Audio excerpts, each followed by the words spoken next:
वो सबसे एक मिनिमम स्टेटमेंट है, कम से कम आप इस बात को मानिए कि गोधरा की वो घटना वो एक एक्सीडेंट थी, ऐसा बनर्जी कमीशन की रिपोर्ट है जी।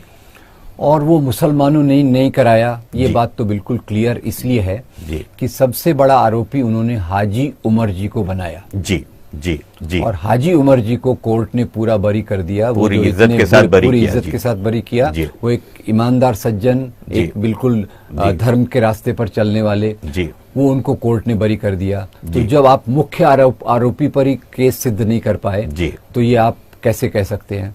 तीसरी बात देखिए घयूर साहब कि इसमें जो निष्कर्ष निकाला गया, कंक्लूजन पे जो आ गए वो केवल आधे घंटे के अंदर आ गए। ट्रेन चली जी हाँ, ये जनाब पहुंचे और आधे घंटे के अंदर उन्होंने पूरा कनेक्शन जोड़ दिया जी जी जी। लोकल मुस्लिम्स ही नहीं जी जी, वो पूरा international terrorism, Pakistani ISI, local Muslims को उन्होंने जोड़ दिया जी। अब ये किस बिना पे उन्होंने जोड़ा, कौन सा उनका बेसिस था, ये समझ के बाहर है जी। इसलिए मेरे ख्याल से पूरी सोची समझी चाल थी जी। और VHP के एक बहुत बड़े सज्जन थे शास्त्री जी जी जी, उनसे पूछा गया भाई ये मुसलमानों की जो आपने दुकानों की और घरों की लिस्ट प्रिंट आउट तैयार थे जी, ये कैसे तैयार थे जी।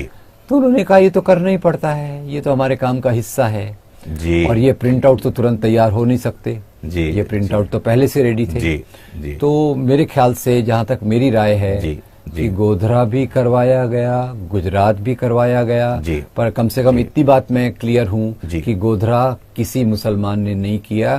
गुजरात की फॉरेंसिक साइंस लेबोरेटरी की रिपोर्ट देखिए जी, उन्होंने जाके एक्सपेरिमेंट किया जी। और उन्होंने बताया कि ट्रेन को बाहर से नहीं जला सकते जी। आप वो कह रहे थे कि कनिस्तर पेट्रोल का कैन लाया गया, बाहर से फेंका गया, उन्होंने एक्सपेरिमेंट करके देखा कि अगर आप कैन से पेट्रोल फेंकें तो ऊंचे से ऊंचा वो 4-5 फुट जा सकता है, ट्रेन की ऊंचाई तक तो वो खिड़कियों तक तो पहुंच ही नहीं सकता जी। तो इसके बारे में मुझे कोई शंका नहीं है। और मैंने अपनी जो एक किताब है इलस्ट्रेटेड प्राइमर कम्युनलिज्म, और बाकी आपकी किताब कम्युनलिज्म इलस्ट्रेटेड प्राइमर जो हिंदी, इंग्लिश, उर्दू, मराठी, गुजराती में है, इसमें मैंने गोधरा पे एक पूरा चैप्टर रखा है जी। और उसमें मैंने बनर्जी कमीशन रिपोर्ट और बाकी सब चीजों को सामने लाने की कोशिश की है कि कैसे गलत फहमी में समाज का बड़ा तबका रह रहा है जी। क्योंकि आप जानते होंगे प्रोपेगेंडा करने वाले ज्यादा सफल हो रहे हैं, सच्चाई की बात करने वाले